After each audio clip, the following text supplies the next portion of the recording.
I the a-hole for insulting my sister after she announced her pregnancy at Christmas? Happy holidays all! Here's hoping yours turned out better than mine. I, 24 female, am the youngest of 4, and have never been particularly close to my eldest sister Jenny, 37 female. She started dating her now ex-husband Sam, 38 male, when they were in high school, so he's pretty much been around my entire life. Sam's a really great guy. He was an older brother to me growing up, and my other sisters and I all have a great relationship with him. Jenny and Sam have 2 kids together, my nephew and niece who are 8 and 5. About 3 years ago, Jenny and Sam's relationship completely fell apart, and she left him and moved to a different city. I've heard both sides of the story, and I know I'm inherently biased against my sister because she left my ex-brother-in-law to raise 2 kids by himself. Things were pretty rough after she left, but we all pitched in and did our best to help with the kids. My sister and Sam eventually finalized their divorce and she gave up custody of the kids, and has very low contact with them. I know Sam blamed himself for her leaving because she had accused him of not loving her as much as he loved the kids, but the rest of my family were firmly on his side. He did eventually move on, and started dating one of his close friends at the beginning of this year. Fast forward 2 months ago, my sister moved back to our city with a new boyfriend. She's only been to see her kids once, supervised, and my niece almost didn't recognize her. My parents still wanted the opportunity to finally have Christmas as a complete family again. I thought the whole thing would be a disaster before it even began. I knew my ex-brother-in-law only planned to stay long enough to drop off the kids and say a quick hello to everyone else. In the 15-minute window he was at my parents' house, my sister announced that she was pregnant, and things went downhill after that. The kids were so confused, and my niece asked if the new baby would live with them. My sister laughed and said the baby would live with her and her boyfriend. My ex-brother-in-law left with the kids in tow, and I kind of lost it. I yelled at my sister and called her selfish and cruel, and a whole slew of insults. Anything I could come up with in the moments before storming out myself. My other sister supports my actions, but my parents are disappointed that I reacted that way and made a scene during Christmas. They're not demanding that I apologize or anything, but have me put on one heck of a guilt trip, and want me to resolve things with my sister. I'm perfectly happy not being in contact with her given what she's put my niece and nephew through. But I do wonder if I reacted too harshly. Was I an a-hole? Now for the top comments. Not the a-hole. Your sister turned Christmas into a way to dunk on her ex and her own kids. The kids were so confused and my niece asked if the new baby would live with them. My sister laughed and said the baby would live with her and her boyfriend. This is the worst part. She told her own kids that their half-sibling wouldn't be staying with them and then laughed at them. She's cruel and heartless. Definitely not the a-hole. Seriously, how terrible of a person do you have to be to rub it in your own young children's faces that this new baby's wanted and they aren't? My heart breaks for those poor kids. OP not the a-hole. The fact that her children automatically assumed that the baby would stay with them, as though it's normal for mom to have kids and leave them. My heart truly hurts for them. Not the a-hole. She was cruel to her kids for literally no reason. Watch her in 25 years ranting about none of my kids care about me, and playing victim when she obviously couldn't care less about them now that they need a mom. Not sure if she was intentionally trying to hurt the kids because I don't think she ever properly loved them, and doesn't even realize how much of an issue that is. She was definitely trying to rub it in my ex-brother-in-law's face, and didn't care about them being collateral damage. I don't know which is worse, to be honest. I obviously haven't spoken to her since Christmas Eve, but I'll be visiting the kids later today. I just hope they'll get through this and know that none of this is their fault. I'm sorry to say that level of carelessness that despite she has for her ex, to the point of hurting her own children, makes it better that she maintains no contact with them. It would probably be better for your brother-in-law to maintain full custody, and even go back to court to make sure she doesn't have access to them. Her behavior is cruel and damaging. It's unfortunate she doesn't take care of the 2 she has, and decides to bring more children into this world. Next story. Am I the a-hole for hiding from my mother-in-law and pretending not to be home? I, 32 female, had a baby 8 weeks ago, and since then my mother-in-law has had a habit of popping by without calling first. I have anxiety at the best of times, but it's a bit worse right now, and when she comes over, particularly when my husband is at work and not there to mediate, I find her constant stream of advice and thinly veiled criticism, like looking intently at the floor while saying, "You must not have a vacuum cleaner. I'll bring one next time I'm over. To be just too much to handle. Both my husband and I have asked that she call before coming over, but she brushes it off, saying that family shouldn't have to call. Last week I was having a rough day and was tired as the baby had been up in the night more than usual. I looked out the bedroom window to see my mother-in-law walking through the front gate, and I honestly wanted to cry. I'm not proud of it, but I sat on the floor of the bedroom ignoring the doorbell until she went away. I felt really bad after her, because she doesn't drive and I knew it would have taken her a 20-minute bus ride to get to our house, just to have turn around and go back. Apparently, she called my husband at work to let him know that she'd tried to visit me, because he called home to see if everything was okay. And I told him she must have come while I was out with the baby for a walk, because I didn't want to admit that I had hidden from his mother. That evening when he got home, he noticed that the baby's stroller was in the corner with a diaper bag in it, as he'd left it the previous day, so I figured out I hadn't taken the baby for a walk after all. I admitted that I hadn't answered the door for his mom even though I was home, and he said that he knows she can be difficult, but that it was still an a-hole move to make her spend 40 minutes in transit to not even see me or her grandchild. He brought it up a couple of times over the holidays. Just to me, he didn't tell her. And now I feel like maybe I did something really awful. Not an a-hole. She has to call before coming. The fact that she sat in the bus for 40 minutes without seeing her grandchild is her own problem.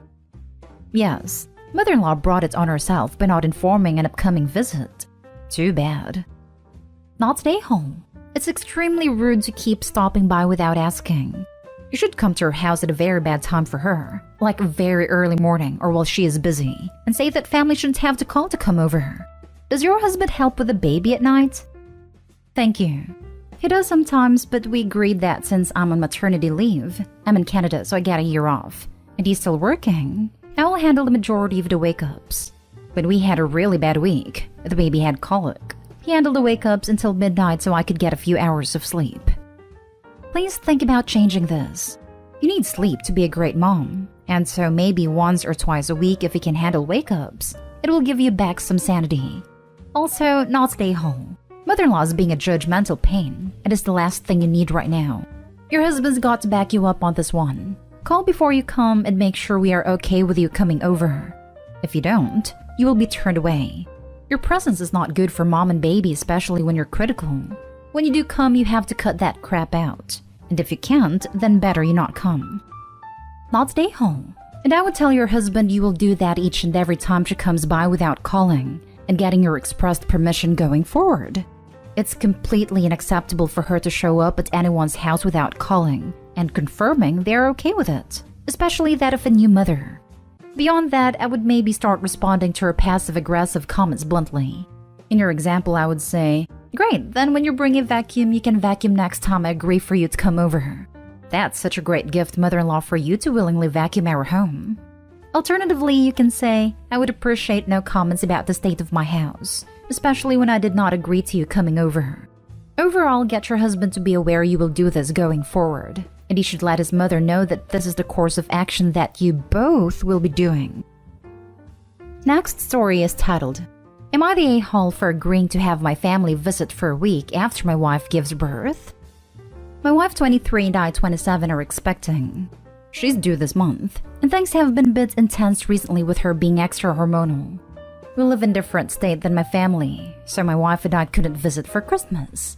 My parents were calling to continue complaining about us not spending Christmas with them, and demanded I make it up for them.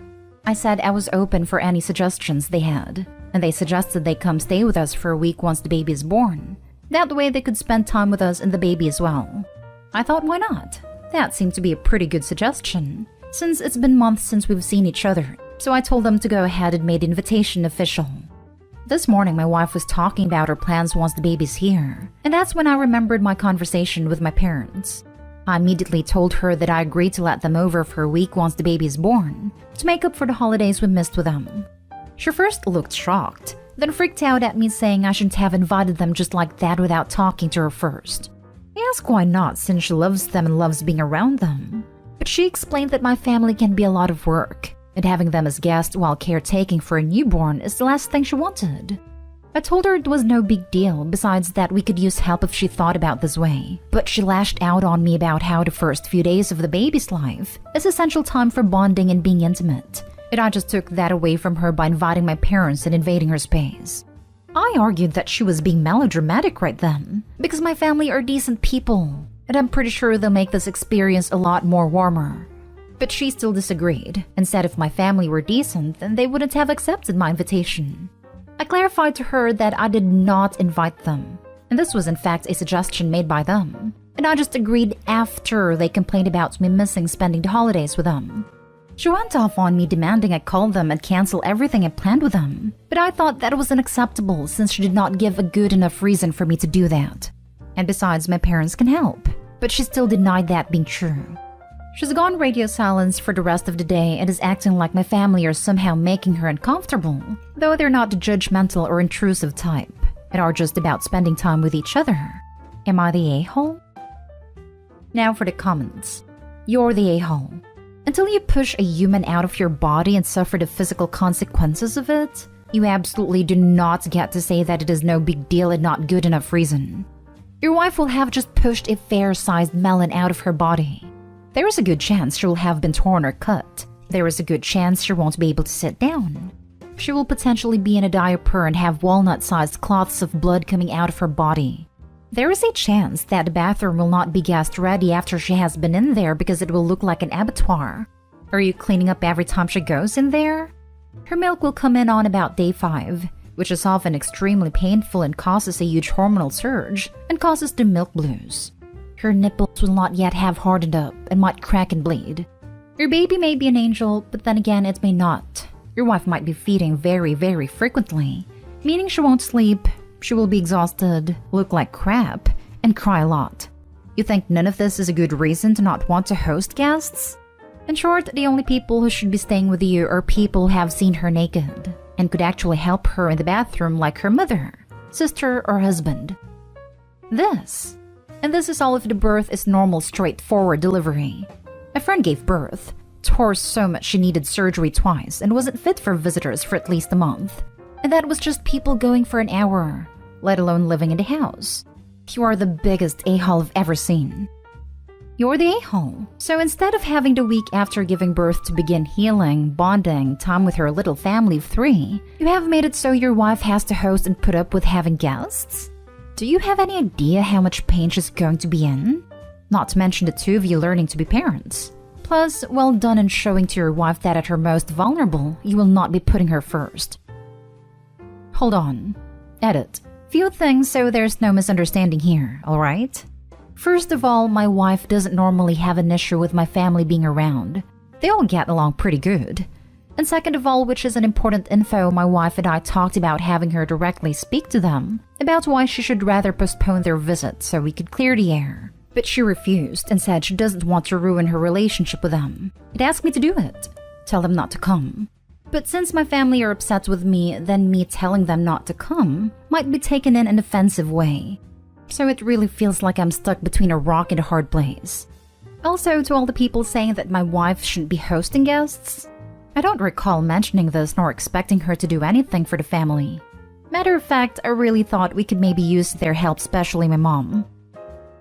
Last story is titled, Am I the a-hole for telling grandmother-in-law if she was a better mom? Her daughter wouldn't be having an allergic reaction, and it isn't my fault at all? I wanted to host Christmas this year, but someone else already had dibs, so I settled for a small Christmas morning brunch. I invited both sides of the family. I made orange rolls, cinnamon rolls, hash brown casserole, and eggs. Mother-in-law is allergic to orange, but I didn't anticipate a problem because she's obviously an adult who can just not eat the orange rolls. I did warn her that the ones on the left were orange. Now for some background, grandmother-in-law and grandfather-in-law messed up their kids so bad. Literally all of mother-in-law's siblings have issues. Mother-in-law is by far the most normal. She has a huge victim complex and some emotional issues, but she has a job and no criminal record, so she's doing better than her siblings. I can't even put into words how bad parenting was. The kids were so spoiled, and then there was no discipline. The mom gave the girls eating disorders. Mother-in-law's sister really bullied her growing up. Grandfather-in-law let his crazy mom come around and spew racist crap. There was zero accountability. For example, mother-in-law drove a car into their house when she was 19 because she had been drinking, and they were just like, meh, and bought her a new car. So on Christmas Day, mother-in-law's sister decided to rub orange frosting on her arm as a prank. It gave her a rash. Mother-in-law immediately began moaning about how we all hate her and bringing up drama from years ago. Mother-in-law's boyfriend was the only one with enough sense to wash mother-in-law's arm. Grandfather-in-law did tell his 40-something-year-old daughter that she shouldn't have done that, but that was it. And mother-in-law was more concerned with bringing up random examples of our perceived hatred. Also, I know it is dangerous and a non-severe allergy can turn severe, but it was just a rash and mother-in-law was okay. Grandmother-in-law cornered me in the kitchen and said I was irresponsible for serving orange rolls when I know her daughter is allergic. She said I should have thought more about the family that I failed as a hostess. I was just sick of all of them and told her that she failed as a mother. And her middle-aged daughter shouldn't be using an allergen to prank someone. I said she's the reason her kids all have such severe issues. She's the reason the family's a mess. And I won't take any responsibility for serving orange. Grandmother-in-law cried and ended up leaving early. And 2 of mother-in-law's siblings left and refused to speak to me. Why do you want these people in your life? Honestly, I'm not even going to make a judgment here. I just want to know if Opie is even happy. Everyone sucks here. Obviously, the prank was horrendous and the sister is a massive a-hole for it. You're an a-hole though, because orange is such an easily avoidable allergen. Why would you have it at a meal that excludes someone? Sure, something more common could be harder to avoid, like dairy. But orange? You didn't need to include it. There were plenty of alternatives and orange is a common Christmas flavor. You even decorate trees with them in some countries. As someone with food intolerances, I find it annoying when people twist themselves into knots to avoid serving anything I can't have, instead of just providing me an alternative and trusting me as an adult to feed myself correctly.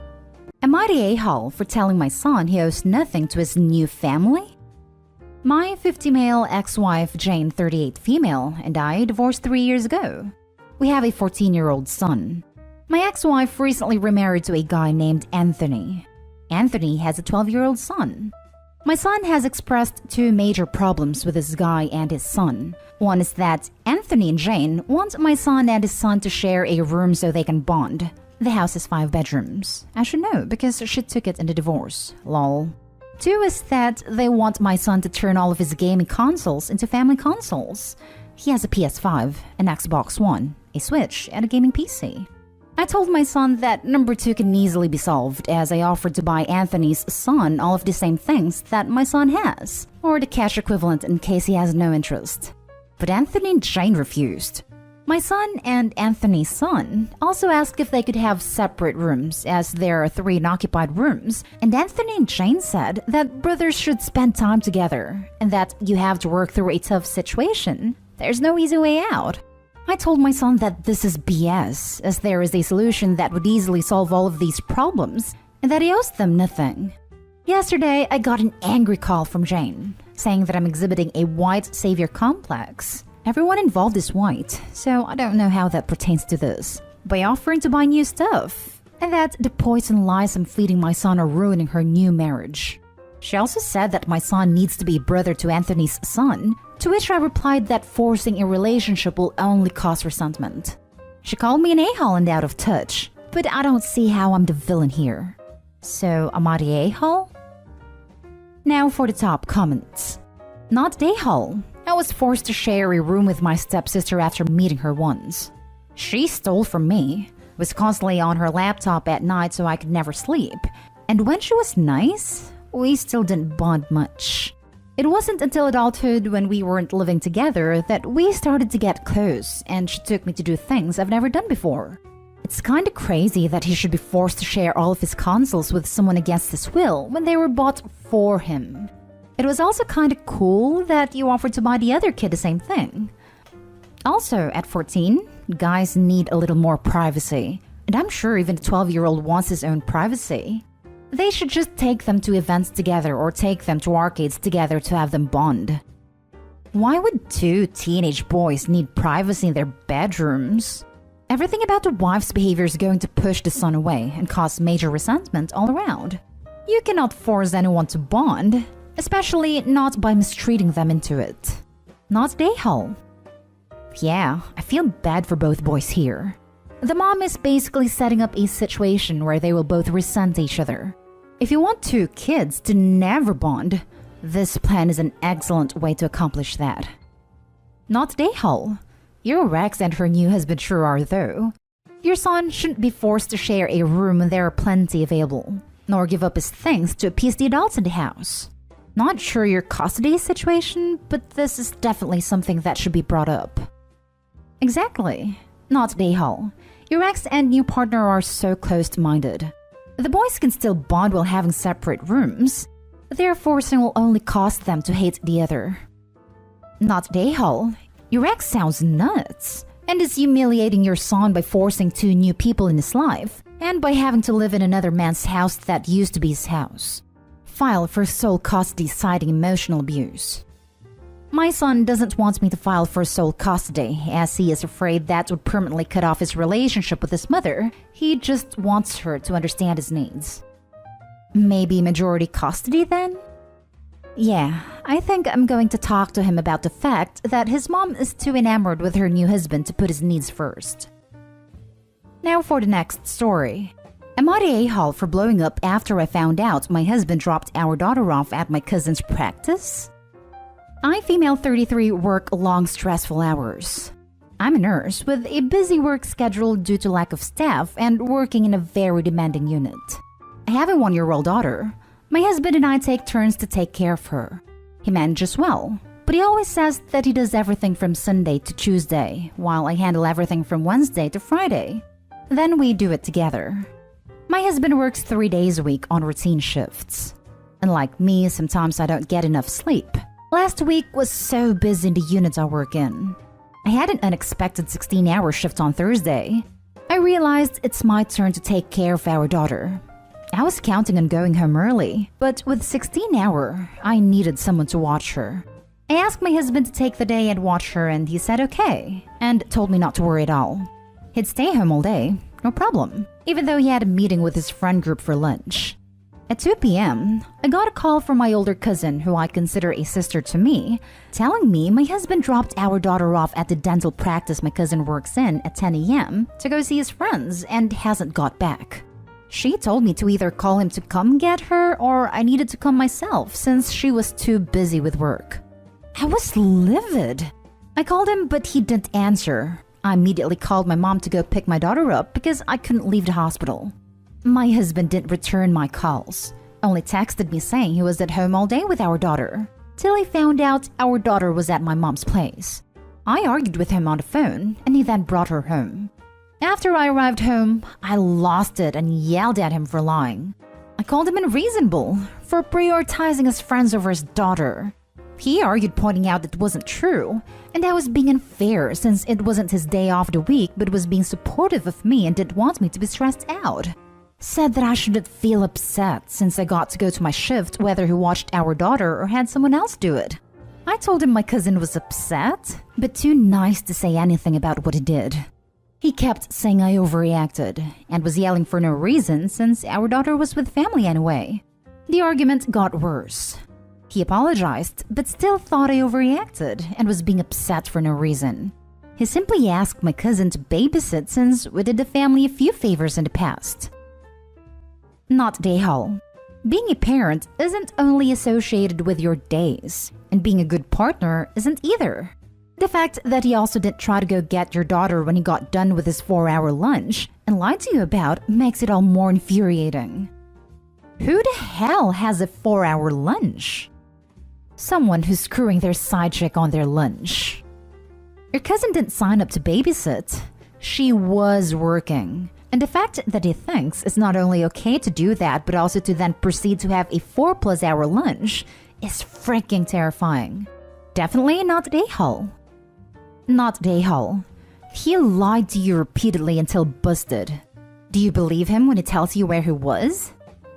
That was my first thought. He has such a rigid childcare schedule to make sure he has dedicated side piece time too. I don't know anyone who would dump their kids off and lie about it for a friend's lunch.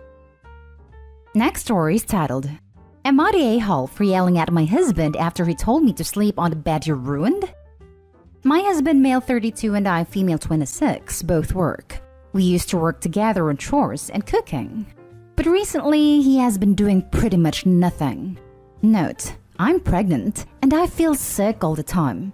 Despite that, I do all I can. He lost his pet, Bird, 2 months ago, and that's when he stopped doing anything in the apartment. I understand he's grieving, but I started thinking he's using the line "I'm grieving" to skip chores. He works 3 days a week. I work long hours, nurse, and every time I come home to take care of everything. I kept my mouth shut thinking he's depressed and in grief, but he goes out with friends, laughs on social media, plays board games, and watches Netflix nightly, and is relaxed to the fullest. Last night, I came home at 9 p.m. He already had dinner and left dishes in the sink. I cleaned up, ate dinner, and went to bed. He was already asleep when I walked in. The conflict started when I saw that my side of the bed was wet. I woke him up to ask him about the huge stain on my side of bed. He told me he spilled milk while he was watching YouTube on my side of bed and forgot to clean it up. I was stunned. I yelled at him asking if he was serious when he said he'd clean it up tomorrow and told me to sleep on it. I blew up and I started calling him inconsiderate and, quite frankly, a user, since he keeps arguing that I'm cruel for not leaving him alone to grieve his beloved. I told him he didn't care that much about his pet since he's having fun and playing games. He looked at me shocked, asked if I was done with my lecture, then said he couldn't believe I questioned his love for his pet. Then went outside. We pretty much haven't talked since then. I slept on the mattress on the floor since the bed soaked the milk stain. He took the sheets to clean them up, and I felt guilty for what I said to him. He seems hurt and acts as if he is shocked by what I said. Now for the top comments. Not the a-hole. Run. I feel like he's just using it as an excuse to not do stuff. I lost my pet Bird a few weeks ago and was back to functioning the next day. I might just be insensitive though, so I don't want to gatekeep grieving. Not the a-hole. Your husband is just searching for an excuse to exploit your kindness. You are a pregnant, hardworking woman. He is a lazy leech with no remorse. Exactly. Not the a-hole. If he is able to go out, he is able to do chores. He is taking it too far and is definitely using it as an excuse. If the spilled milk was no big deal, he should have slept on it. He is not working as much as you. He needs to start pulling his weight. Not the a-hole. This is an indication of how much he's going to help you when baby arrives. You're exhausted now at working on the front line in a pandemic whilst pregnant. Any normal man would be telling you to put your feet up when you come home, and doing as much as possible, especially when he only works 3 days a week. Please look after yourself and tell him you and the little one need his help at the moment. And if he is struggling with the grief of his pet still, he should see a therapist. He really is milking it. We lost our pet dog 2 months ago, and he was a big part of our family. He was especially attached to me and our middle child. We still miss him terribly, and the kids talk about him all the time, but we still go to work and look after our house. Please take it easier and don't let him guilt you, as you already have so much on your plate. Sending you internet hugs if you would like them. Now for the last story. Am I the a-hole for getting upset and grounding my daughter after she brought up my girlfriend's miscarriage? I, 43 male, have 3 children. 17 female, 14 female, and 12 male. 7 years ago, my beautiful wife, Elena, passed away. I don't even know how to express this through words. But she was my life, and every day I'm devastated by the loss. Back in December of 2019, I met a woman through church.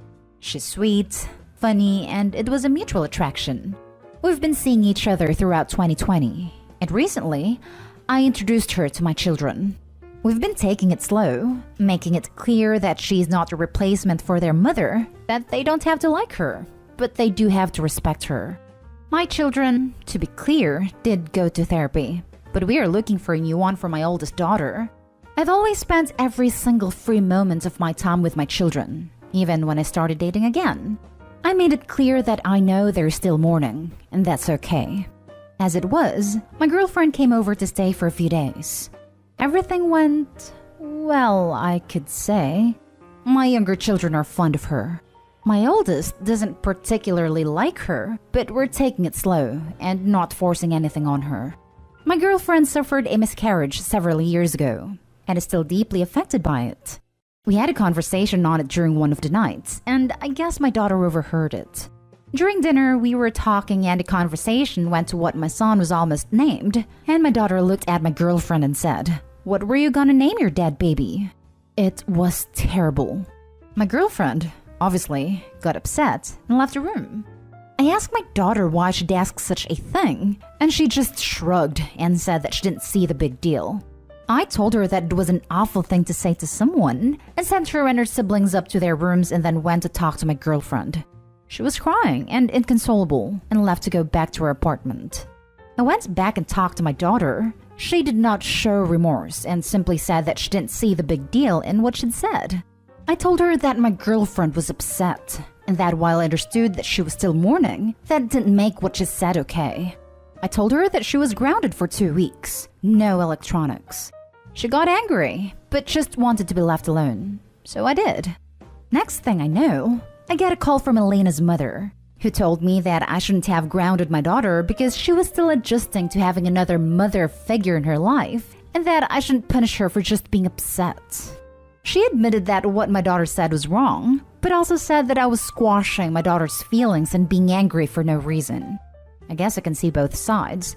But on one hand, I feel like I'm betraying my daughter, and on the other, I feel like I'm betraying my girlfriend and I need unbiased opinions. Edited, I apologize for forgetting. My girlfriend is 36 years old. Not Dayhall. Your daughter is 17, old enough to realize that bringing up sensitive and painful topics is not expressing her feelings. She knows she said a cruel thing, likely with the intent to drive away your new girlfriend. She's not showing remorse because hurting her was almost certainly her actual intent. Not Dayhall. She's clearly lying. She knows exactly what's wrong with what she asked. These aren't little kids, they're teenagers. And what you've described sounds like a cold, calculated move designed to upset your girlfriend. She's old enough to know that eavesdropping is wrong, that questioning people about deeply personal stuff, like a miscarriage, is wrong, and sharing someone else's secrets publicly is wrong. Exactly. Opie's not punishing his daughter for having feelings. Opie's punishing her for being deliberately cruel. Not Dayhall. She's been grieving for 7 years. She doesn't get to use that as an excuse to be a horrible person. She needs to learn this now. Also, how did Elena's mom find out if your daughter isn't supposed to be using electronics? Ooh, good catch. One of the siblings helped, or she's got a hidden device somewhere. Am I the a-hole for refusing to buy my stepdaughter a car like my daughter's? I, female 38, have a 16-year-old daughter. About 7 years ago, her dad and I divorced because he found out he was gay. Him being the only breadwinner and a high earner at that, and me being a housewife, he preferred to let us live in our house, a big one in a gated community, and continued paying all our expenses and giving me spending money to maintain my lifestyle. 2 years later, I met my current husband. A year later, we married and he moved in with me and my daughter. Him and my ex are great friends, especially since my ex is still very much part of our lives. Also, as a wedding gift, he gave me his half of the house, and now I own it in full. My husband has a daughter with his ex. They have shared custody and she lives with us half the time. The problem is that my ex pays for our daughter to go to a really expensive private school, buys her expensive gifts, and for her birthday, he bought her a $60,000 car, and my husband can't afford the same for his daughter. My daughter and her stepsister do not have the best relationship, mainly because my husband's ex hoped that they would be getting back together, and keeps poisoning her daughter. My daughter used to share her stuff until her stepsister started ruining them on purpose. That was when my husband made a rule that they can't borrow from each other. I stay out of it since she refuses to see me as a parent, and I won't force her. My husband has a good job, but nothing as close as to what my ex earns. And since we both decided that the house is enough help for my ex, our income is just what he earns, which in my opinion is more than enough. Now my stepdaughter's 16th birthday is coming up. She asked for the same car that my ex gave my daughter. We refused, of course, and said we would buy her a car that fits our budget. She threw a tantrum and threatened my husband that she would never talk with him again if he didn't get her the same car. He is wavering, but I refuse. $60,000 plus is just under what he makes a year. It will drown us in debt, and we are still paying off his student loans and some medical debt he has. But on the other hand, he loves his daughter a lot, and I feel partly responsible, since she wouldn't have asked for it if my daughter didn't get a car for her birthday. So am I the a-hole? Now for the top comments. Not the a-hole. Your ex bought your daughter the car, right? So tell your stepdaughter that her mother can buy her a car to make it equal. This is the best answer to this, honestly. I love answers like that do like an Uno reverse onto people. I would warn Opie, though, to be careful of stepsister keying/damaging her daughter's car, or even trying to take it for a joyride/steal the keys if she knows where Opie's daughter keeps them, in retaliation or jealousy. Opie should talk to her husband about what to do if this happens, and to check with insurance to see if it would be covered. I would also talk to X about the concern of this, considering he bought it and it was a gift to their daughter. Maybe all three could come up with a game plan on what would happen in that scenario. This is a real possibility if the ex is poisoning Opie's stepdaughter, and the stepdaughter was already destroying her daughter's stuff to begin with. Also, Opie has to be real clear with her husband. While he wants his daughter to be happy, she wants her daughter and her belongings to be safe, and that if she damages the car, she cannot stay with them. Her daughter, as a repeated victim, would come first. It would be just like how he would put his daughter first if the situation was reversed. It would suck for him, understandably, but it isn't healthy for Opie's daughter to be in this situation. And if Opie's daughter goes to live with her dad, which isn't fair to Opie or daughter as it was originally her and her parents' house, the stepdaughter's hate will turn towards Opie and mess with her. Not stay home. Like you said, you can't afford it, and that is enough reason to not buy it. If she continues, tell her in the spirit of fairness, her mom should be the one getting it for her, since your daughter got it from the parent that is not part of your relationship. Life isn't always fair. Stepsister would have had the privilege of using said things if she hadn't been a brat and purposely ruined them. So logically, her mom can buy it. Seeing as it didn't come from Opie's household, hers shouldn't either. Not stay home. It is way out of your budget. The fact that you guys are offering to buy her a car at all is more than a lot of teenagers get. Is it unfair that your daughter has a $60,000 car while your stepdaughter won't? I mean, I can see how it seems that way from a teenager's perspective. But your daughter received that gift from her father, not from you or your new husband. It would be one thing if you and hubby decided to buy your daughter a car, but not your stepdaughter. But you can't demand a gift from you that your daughter got from someone else. Next story. Am I the a-hole for making my grandmother give me her house after my stepbrother thought he'd get it and had already renovated it? I've been mostly estranged from my father since I was 15, and I've only ever maintained a relationship with my grandmother. The estrangement was due to my mom, him, and me. I won't blame him entirely. When I was 23, I found out that my father had given my grandmother's home to my stepbrother. My father had given it under the assumption that my grandmother would give it to him once she passed away, which she'd promised to do several times. My brother was older, married, and had a child and apparently needed a home. I have nothing against him as a person, but I was feeling bitter about it, and basically griped to my grandmother how my father had sidelined me again. After I vented, I made myself forget about the house. My grandmother passed away earlier this year, and to everyone's surprise, had given the house to me instead. It was obviously a very awkward situation. It was made even more awkward when I found out that my stepbrother and his wife had completely renovated most of the house by putting in nearly $90,000 of their own money. My father called me and begged me to let him buy the house for around $150,000, so my stepbrother wouldn't have to pay for his mistake. Here is where I think I'm the a-hole. Honestly, I don't think I'll ever be able to own a house otherwise. So I told my father I will be keeping the house, but I gave notice to my stepbrother to move out. I've since moved into the house, and while I'm slightly guilty about enjoying a renovated house that I didn't pay for, I can't help but think this whole mess would have been avoided if my father had waited to receive the house before giving it away. I've since had a conversation with my father about why my grandmother might have done what she did because of me venting to her, and he's upset. Am I the a-hole? Not the a-hole. Grandma made a choice. They were foolish to funnel money into something they never owned. Your dad can give him $90,000 to make up for it. Congratulations on your new home. Get security cameras. Just because you want something doesn't make it yours. Your dad assumed it did. You didn't. You were allowed to vent. You were allowed to be hurt. And your grandmother obviously agreed with you. There's no background detail here, but your stepbrother was her step too. And if older, presumably not in her life as a child, not day hall at all. Agreed, not day hall. Opie mentions venting to grandma without expectations. Perhaps grandma appreciated spending time with Opie, who genuinely enjoyed her company, rather than because they anticipated a posthumous payday. Perhaps grandma felt better leaving a gift to someone she actually felt loved by. Maybe stepbrother or dad did something to spoil the relationship behind the scenes that we don't know about. Either way, stepbrother jumped the gun with the renovations, and dad is to blame, and should be on the hook financially for promising more than he could provide. If dad doesn't return the $90,000 and Opie actually enjoys the renos, I'd personally consult a lawyer about how to gift some of that renovation cost back to stepbrother without opening myself up to lawsuits, since that would go a long way towards the down payment.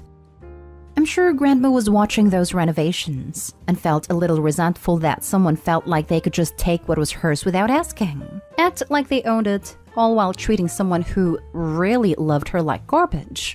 She did this on purpose. Not day home. Your dad can take the $150,000 he offered you and reimburse his son. Stepson, which makes Opie even more of not day hall since their father was trying to snub his own biological child. That's a big nope on the step versus biological kid part. I'm a step kid, my stepdad is just my dad. All the important dad stuff, my stepdad did. Took me to braces appointments, listened to my terrible clarinet playing, gave me a hug when boys and girls rejected me. Step versus biological parent is a case-by-case situation, and using biology as a determining factor isn't always a great idea. That being said, no, he shouldn't have given his son a house that wasn't his to give.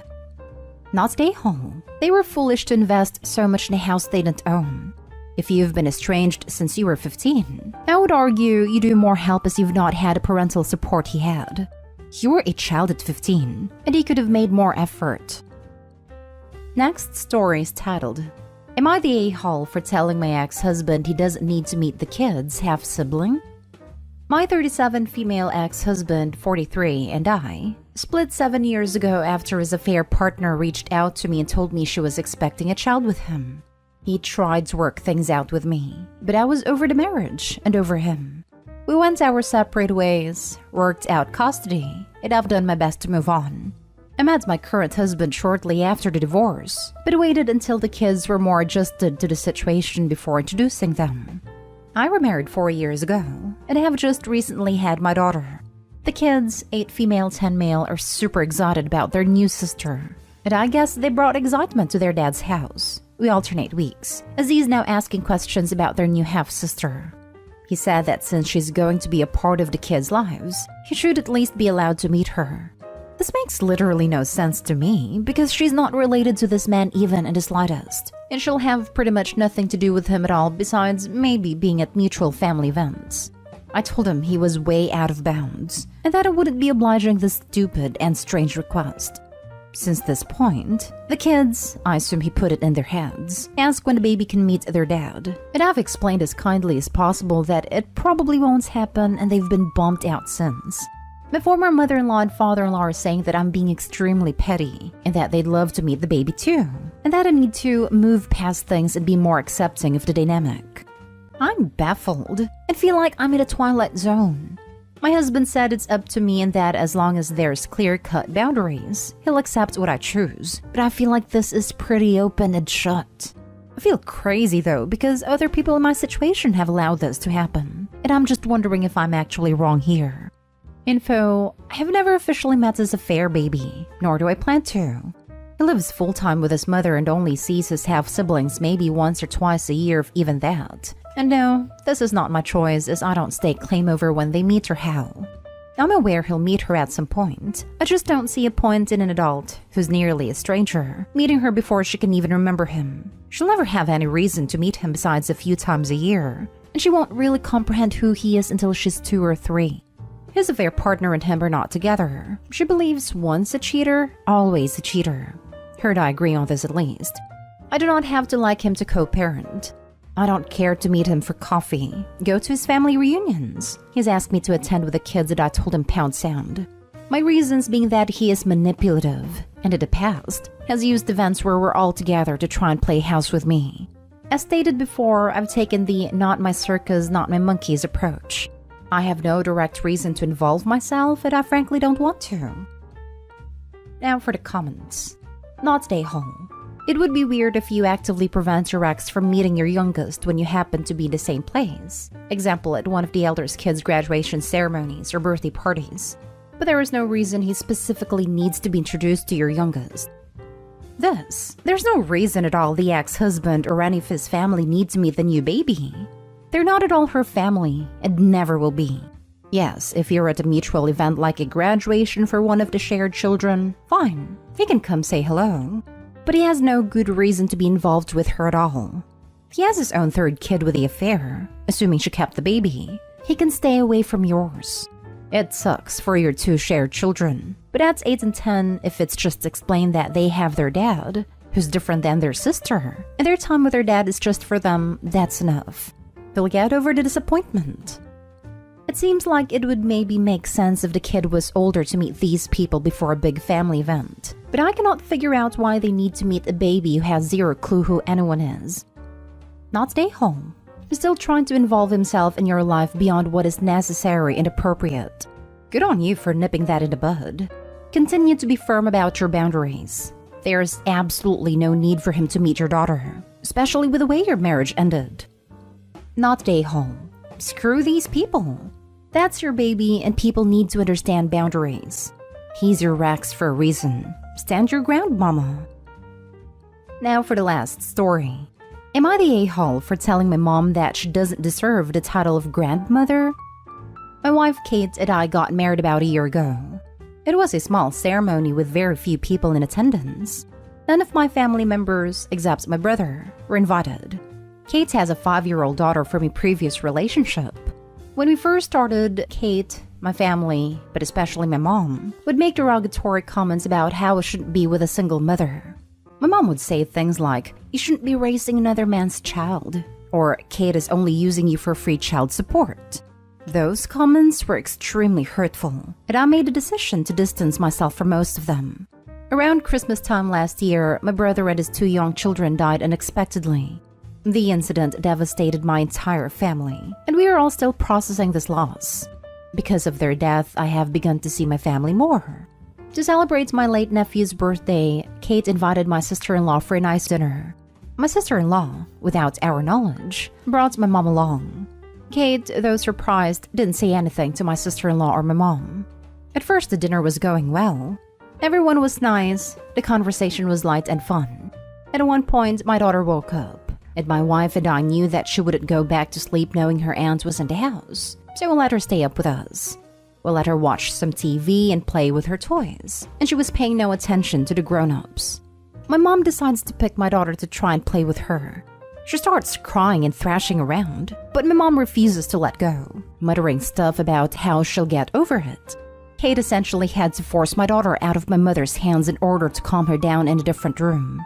Once everything was sorted, Kate came back out with my daughter and my mom started yelling at her about how she was turning her granddaughter away from her grandmother and how she was poisoning her mind. I obviously got upset with her and told her that maybe it's because she doesn't deserve the title of grandmother. This only added fuel to the fire. My mom stormed out, taking my sister-in-law with her. She later sends me a lengthy message about how I shouldn't have said that considering recent events, the death of her 2 grandchildren. Now I feel extremely guilty. Not stay home. Firstly, if this is Kate's daughter from the previous relationship, your mom has no right to use her as a surrogate after the loss and her previous comments. Also, this is a living being, not a plush toy. Sorry for your loss, Opie.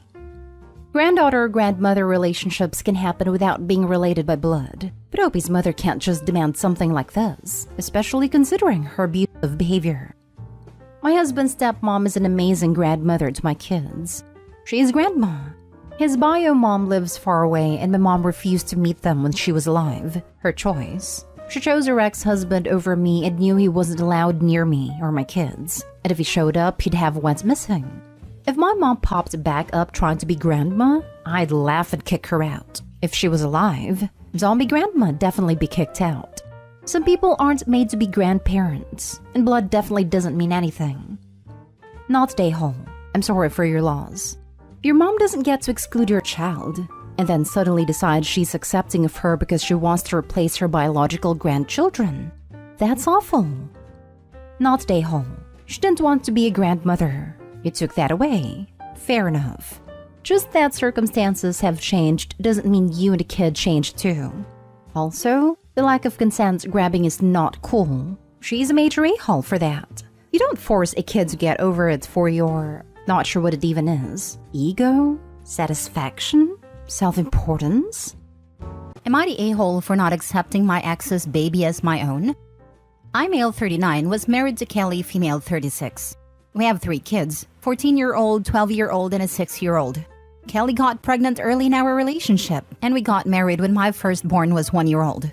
Then she decided to be a stay-at-home mom. She met Josh. He was a fitness trainer. Kelly told me she was no longer attracted to me and wanted a divorce. I suggested therapy, but she said she saw no point since the attraction is gone. We have now 50-50 custody of our kids, and I pay child support and alimony since she has no job. She got pregnant by Josh after a hookup, but Josh disappeared when she told him about the pregnancy. She's about to give birth soon. She told me last night she want to give the baby my last name so all kids have the same last name. I said that's odd, since my name wouldn't be on a birth certificate. She said, that's what I'm saying. You have always been a great dad, and it's cruel that the baby would be left out while the siblings have you. I said no, and I doubt she legally even can without my consent. I only care about my kids. She said I'm heartless and cruel. After all, baby will be my kids' siblings. Am I the a-hole? Edit to add. I live in Toronto. No, there is 0% chance that I would be the father. I'm black. Josh, whom I've never met in person, is like my ex-wife, Caucasian with blonde hair and blue eyes. So the baby will clearly look so different than me and the kids. I'm not sure why Kelly plans to lie to the poor baby about the dad. I'm not trying to be cruel or be malicious. I was a complete mess after my divorce. Heartbroken. After so much therapy, I decided to let her go. I'm now focusing on my kids and our, kids and mine's, mental health. I am single by choice, because I don't think my kids and I are there yet to have a new person in our lives. Now for the top comments. Not the a-hole. It's not your baby. I understand she wants them not to feel excluded from the other kids, but you don't really have a responsibility here. Although pretty sure she could name the baby whatever she wants, I don't think you can stop her. Just make sure you're not on a birth certificate.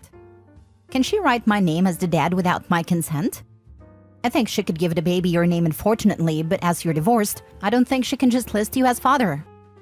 It's likely she can list anyone as the father, and the presumed father can contest the birth certificate, but obviously location dependent.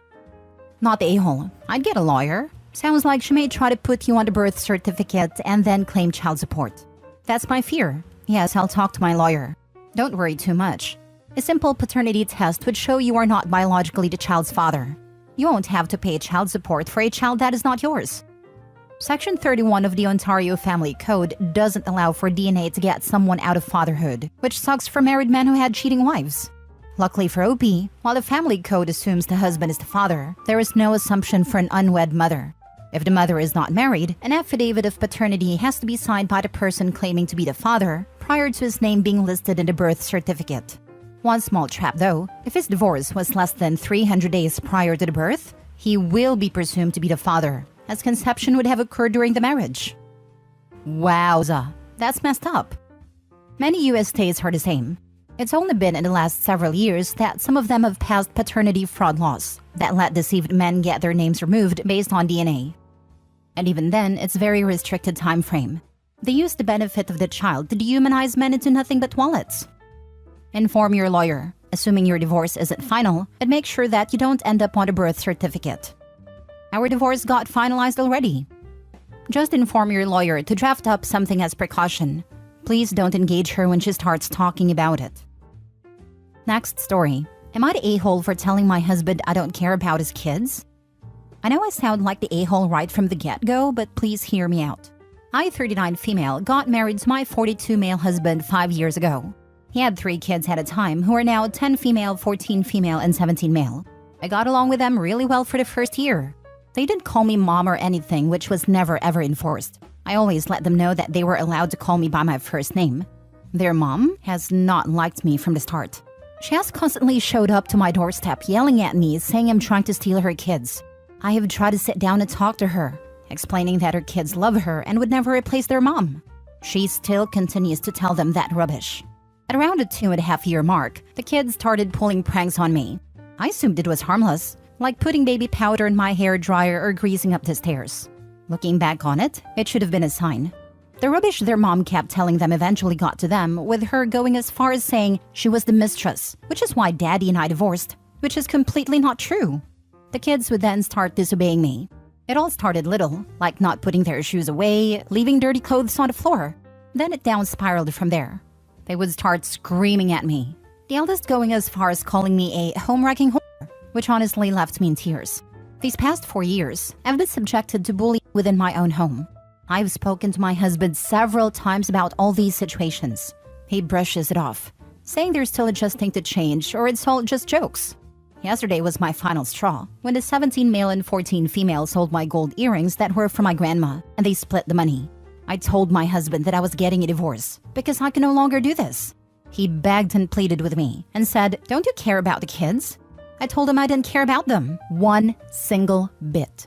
I'm at my parents' house now, and he keeps texting and apologizing, saying he'll buy me new ones. I'm yet to respond. Am I the a-hole? Call the cops and file a report to get your stolen items back, or at least to force accountability. You were wise to leave. Don't look back. Not the a-hole. This, report them stolen. They need to know there are consequences for their actions. This, if they were pawned, I hope he may get them back. I hope she does. What cruel children. Part of me thinks there is a very good chance the ex-wife has it. Not the a-hole. After 5 years, they should have been adjusted. And no, greasing the stairs is not just a joke. I'm sure he's aware of the change in the kid's behavior. He's ignoring it because he doesn't want to have to deal with it. Those earrings had sentimental value. They can't be replaced, but what his kids did was a crime. There is another comment saying you should report the theft to the police, and I totally agree with that.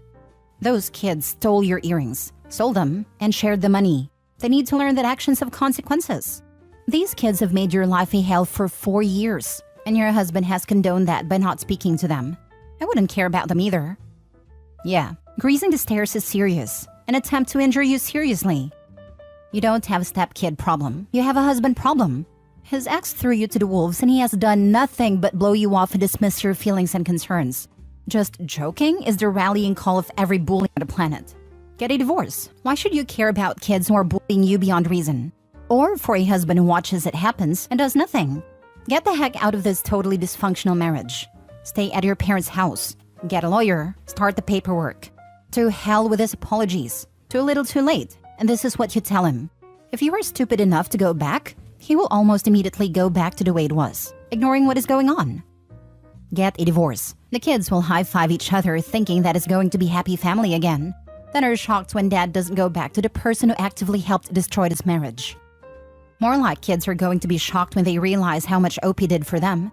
Hope Opie gets out. She deserves so much better. Now for the update. These past days have been hard for me, especially with all that's happened. I took the advice and went to the police station and filed a report. The police said they'd see what can be done. I'm guessing they did show up to my ex-husband's house because he kept calling me nonstop. He called me all sorts of names, which I took screenshots of and sent to my lawyer. I've indeed contacted a divorce lawyer and will start the process in the next few weeks. Thank you so much, everyone. An update won't come out for a while though because I'm still figuring things out. Next story.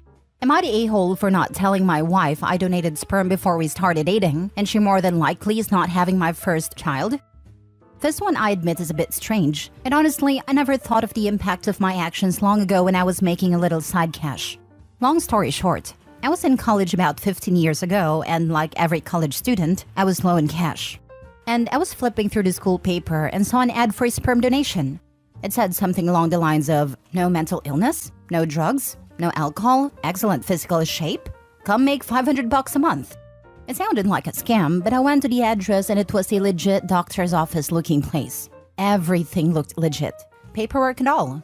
Turns out, because of my grades, healthy lifestyle, being 6 feet tall and so on, I actually got $650 a month for coming in for regular donations.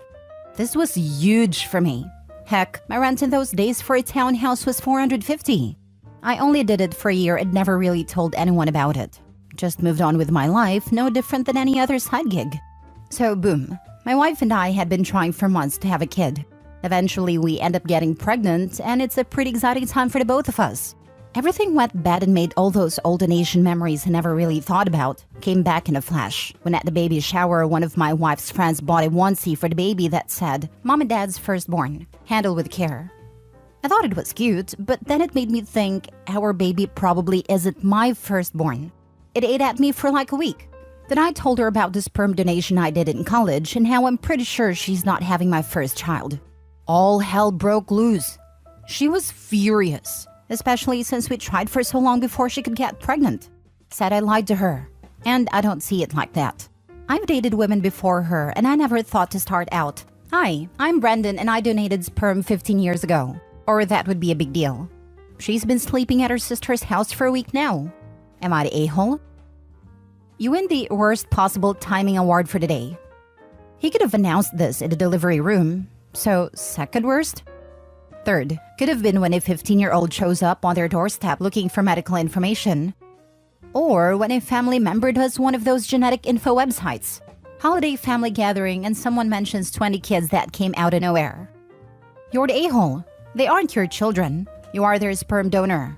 Your wife is having your first child. Buy her roses and apologize. Biologically, they are. His kid could have dozens or even 100 half-siblings. Sperm banks in the US are completely unregulated. There are sibling pods of over 100 half-siblings. People have accidentally dated their own half-sibling. Lol, I gave sperm too, and wife wasn't happy to hear that either. But my timing and phrasing weren't as idiotic as yours. I wouldn't be angry if it happened before I knew him. I don't understand that. I don't own my husband's balls. It's the timing. She had fertility troubles and is finally pregnant. It is far enough along to have the baby shower and preparing for everything huge and hormonal. Then, oh, by the way, this isn't my first kid. I may have random ones out there. Yeah, that should have been a before or after pregnancy conversation. Too much hormonally charged emotion going on right now. It took me a long time to get pregnant as well due to PCOS. Looking back, I genuinely think I wouldn't have cared if my husband had told me something like that while dating or when we first married. But during my first pregnancy, I was over the moon yet so anxious. I wouldn't have handled probably not my first kid news well at all. If it told me now 11 years of marriage, I'd be really annoyed that he hadn't mentioned it earlier, but I don't think I'd be angry. It's just a timing. I don't think OP is an a-hole at all, but kind of an idiot. Last story. Am I the a-hole for continuing to purposefully take a libido decreaser now that my wife has changed her mind? My 39 male, wife 40 female, and I have been married 15 years. Had a fantastic intimate life for 8 to 10 years, but then we got busy with kids and employment and things sort of fizzled out to maybe once every 6 to 8 weeks. My libido isn't crazy high, but I'll be honest, 6 to 8 weeks was killing me.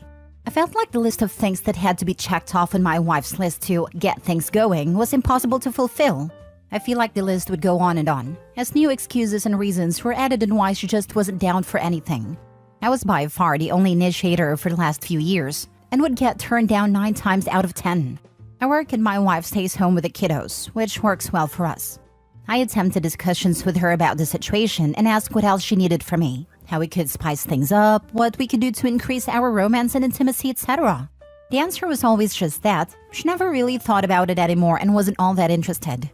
I know it's not my place to pressure her into things she's not comfortable with, so after years of this, I eventually started to take care of myself. And she found out one day and flipped out about it. We had a conversation and she requested I didn't do that. I'm real non-confrontational, so I agreed, albeit made me frustrated and mildly depressed that we couldn't come to a middle ground. To make matters worse, I had different women at work come on to me very strongly in the middle of all this. I would never cheat, but I'd be lying if I said it didn't tempt me for a moment in my frustration. Eventually, I knew I needed to do something drastic to keep my marriage strong, and I got with my doc and started taking a medicine that decreases my libido significantly. I'll be honest, it's been very freeing. Now I hardly ever think about it. My wife, however, is angry that I'm not physically coming after her and attempting to initiate etc. like I did before. She asked me to stop taking it, and I've flat out refused. I love that I don't feel negative about this situation anymore, because it doesn't preoccupy my mind like it did before. I honestly don't ever want it to go back how it was before. Am I being an a-hole by sticking with it? Not the a-hole. Coming from a wife of 12 years, I'm really struggling to see your wife's point of view here. In that, you've come up with 2 solutions to this problem, and both she's not happy with? Info, what are the conditions she's asking for? Some completely reasonable, to be honest. One's romance, one's communication, one's emotional intimacy as well. But then the list gets added too. Kids have to be 100% asleep. I can't have said anything remotely construed as negative or impatient in the preceding weeks. She can't have too many stressors on her mind. Can't be too tired. Has to feel confident. House has to be clean. The list goes on. She is an amazing person. Couldn't ask for a better mother to our children. Just wanted to make sure I wasn't just being a prick on this issue and couldn't see it. She won't be intimate with you. She gets mad you rub one out. She gets mad you're no longer interested. You literally cannot win. Not the a-hole. Seriously, what the heck is he supposed to do? If I were OP, I would ask her that. Very seriously, to see what her reply is. She wants to be in total control of the intimacy, without feeling like she has to be. Her horny is the only one that matters, and any acknowledgement of his counts as pressure. She hates him in the relationship, irrespective of whether she is beating off, because it makes her feel like she's not doing enough in. She also thinks that if she can live without it, then so must he. Otherwise, the relationship is one-sided, and that's not a power dynamic she can abide. If I had to put a root cause in all this, I would think she secretly wants for the relationship to be over, but she doesn't want to be the one to say it, because she doesn't want to be the bad guy. She doesn't want the intimacy at all, just the associated power with being pursued for it. Yeah, this is 100% the reason. She doesn't want intimacy, but likes the attention and holding the power. She can reward him anytime he jumps through enough hoops for a pity bang, and the rest of the time he's basically begging for any attention. Now that he's shut off the horny faucet, she's not getting the attention, and she's lost her favorite card to play to keep him wrapped around her finger. What an a-hole.